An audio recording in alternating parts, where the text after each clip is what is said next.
Došao je red i na red za pozorište. Svi ovi ljudi čekaju da kupe karte za predstave. Pitali smo se u kom grmu leži zec. A evo sada je nešto što je sreća, to se možete okrenuti sa kamerom i pogledati jednoga beloga zeca. Ja čak verujem da ima ovde ljudi, ne samo koji nisu mogli da priušte sebi ulaznicu koja košta, ne znam, 700 ili ne znam koliko dinara, nego ima tu ljudi koji su sada možda i prvi put došli u pozorište. I to je njima isto izazov.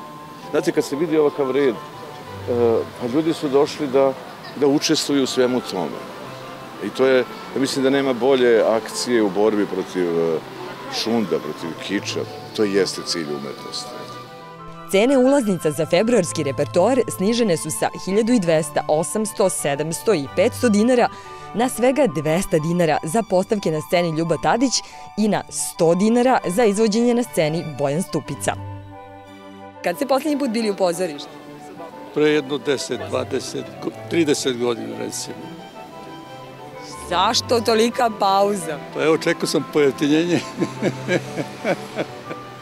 Karte su preskupe i za učenike, i za penzionere, a za one koji rade, pa oni nemaju ni vremena. Sat je 12:20. Od 10. I još smo mislili da smo uporanili. Slava, radni dan. Pomislit će ljudi Srbi to cene, ali džab. Evo nas, ali dobro, uvek je lepo videti red za pozorište. Kad ste poslednji put išli u pozorište? Pa 2003. Ako ćemo iskreno, nije baš uvek problem novac. Recimo, splavovi i klubovi su prepuni, a sigurno mladi u njima potroše više nego za pozorište. Sa druge strane, ako nema dovoljno onih koji mogu da plate karte od, recimo, 1000 dinara, možda nije loša ideja spustiti cene pa imati više publike.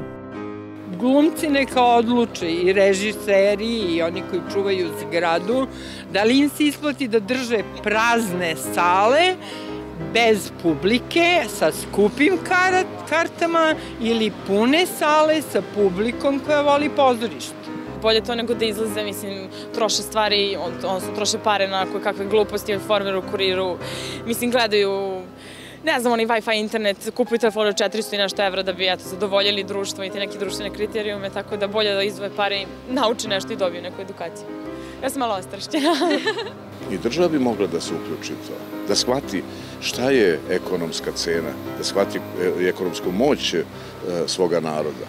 Pa onda recimo da svakog meseca ona, država, da li preko lokalne samouprave ili država, subvencionira jedno pozorište tako, što će platiti punu cenu karata, a dati ljudima koji žele te simbolične cene. Dakle, beli zec je tu. Verovatno je negde u gužvi i Alisa, pošto smo sigurno u zemlji čuda, jer karta za gradski prevoz košta više nego karta za pozorište.